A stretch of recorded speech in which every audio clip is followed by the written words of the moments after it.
Banjara hills police station ఏరియాలో 13వ తారీఖు early అవర్స్లో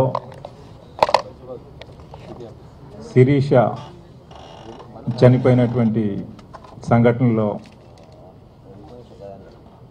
వెస్ట్ జోన్ పోలీస్ అధికారులు, టాస్క్ ఫోర్స్ అధికారులు సంయుక్తంగా ఇన్వెస్టిగేషన్ నిర్వహించి ఈ కేసులో ఉన్నటువంటి సాక్ష్యాధారాలన్నింటినీ కూడా సమీకరించి ఈ మరణానికి కారకులైనటువంటి రాజీవ్ కుమార్, శ్రావణ్ కుమార్ అనేటటువంటి ఇద్దరు నిందితులని అరెస్ట్ చేయడం జరిగింది. కేసు వివరాల్లోకి వెళ్ళినట్లయితే ఈ శిరీష విజయలక్ష్మి ఎలియాస్ శిరీష ఆచంట వెస్ట్ గోదావరి వాస్తవ్యులు. ఇక్కడ హైదరాబాద్ సిటీలో ఒక బ్యూటీషియన్గా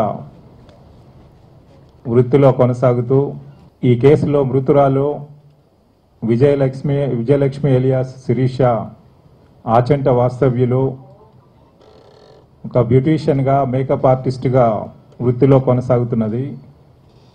దాదాపుగా 13 ఏళ్ల క్రితం సతీష్ చంద్ర అనే వ్యక్తితో మ్యారేజ్ చేసుకొని ఒక 12 ఏళ్ల డాటర్ కూడా ఉంది. అయితే తను మొదట్లో బ్యూటీషియన్ షాప్ పెట్టినప్పుడు అది ప్రాఫిటబుల్గా ఉండకపోవడంతో గత 4 ఏళ్లుగా ఈ వల్లభనేని రాజీవ్ కుమార్, ఇతను రెసిడెంట్ ఆఫ్ విజయవాడ, ఎంబీఏ చేసి ఇక్కడ ఆర్జే ఫోటోగ్రాఫర్స్ అని చెప్పేసి ఒక స్టూడియో లాంటిది పెట్టుకోవడం జరిగింది. ఇతను మ్యారేజ్ ఫంక్షన్స్, చిన్న చిన్న వీడియో కార్యక్రమాలు టేకప్ చేయడం జరుగుతుంది. మొదట్లో శ్రీనగర్ కాలనీలో షాప్ పెట్టుకొని దాని తర్వాత మళ్ళీ ఇప్పుడు షేక్పేట్ ఏరియాలో పెట్టారు. వాళ్ళ ఆఫీస్లో గత 4 సంవత్సరాలుగా తనకు అసిస్ట్ చేస్తూ వృత్తిలో కొనసాగుతున్నది. అయితే కాలక్రమేణా ఈ 4 ఏళ్లలో వాళ్ళిద్దరి పరిచయం ద్వారా అది ఫిజికల్ రిలేషన్షిప్ కూడా మారడం జరిగింది.